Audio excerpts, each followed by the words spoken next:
guys, ito meron naman tayong bagong pag-aaralan ngayon. So ang kantang ito ay kanta ni Rosel Nava, Bakit Nga Ba Mahal Kita. So simulan na natin tutorial. Yung intro niya, bago tayo mag-intro pala, magkapo muna tayo ng second frets para hindi na tayo mahirapan pa. So sa D na lang tayo magkukuha.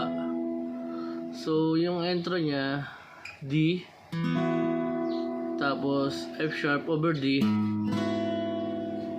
tapos G, tapos G minor, tapos A sustain. Tapos yung plucking niya ganito.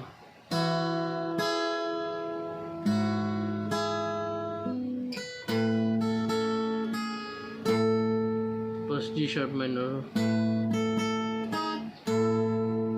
tapos A sustain,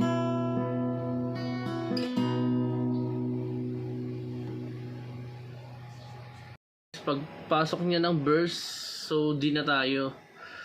Ang ano nun, D. Kapag ako ay nagmahal, yan.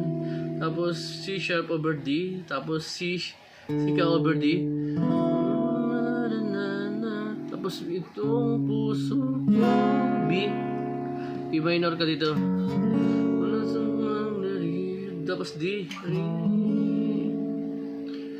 tapos C, A, tapos F sharp, G, A, bagsak sa D, ulit-ulit na sa iba,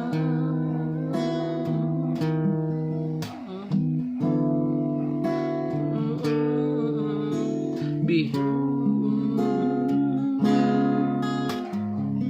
D minor,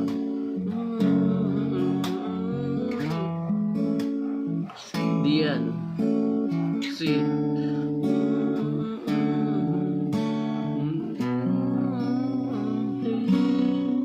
F sharp G. Guys, nagawa na natin yung verse 2 times siya. So bago siya mag F sharp G A, chorus na yun, biglang pasok siya sa D. D yan. Tapos F sharp over D, tapos G,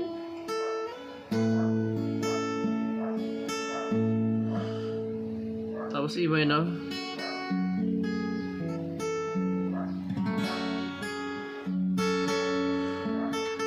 A, 2 times siya.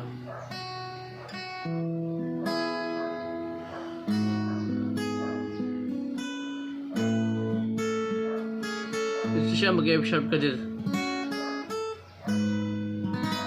B minor, isa pa F sharp,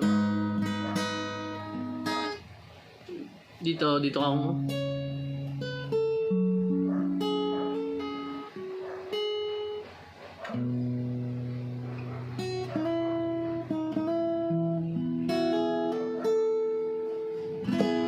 so ulitin ko yung chorus, medyo magulo ano.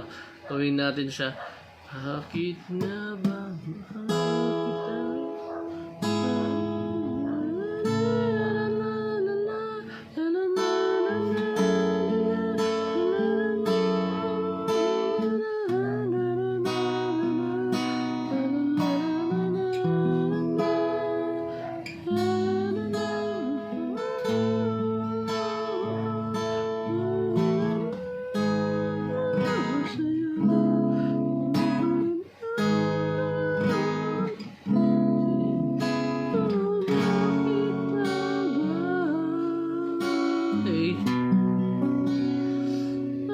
tapos bagsak ka ng D, intro ulit.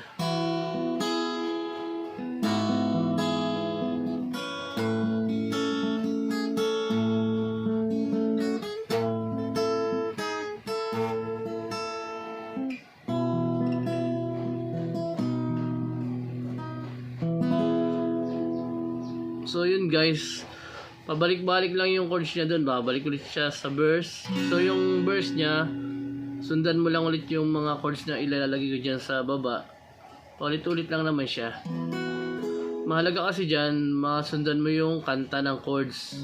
Hindi naman mahalaga yung mag-fingerstyle ka. Ang ginagawa lang naman yung fingerstyle ay para lang yun sa mga hindi masyado sa kumakanta. Gusto nila pantahin lang yung gitara. Para lang mas maganda siyang pakinggan. So, yun lang siguro ngayon yung aking maituturo sa inyo. So, marami pong salamat. Thank you.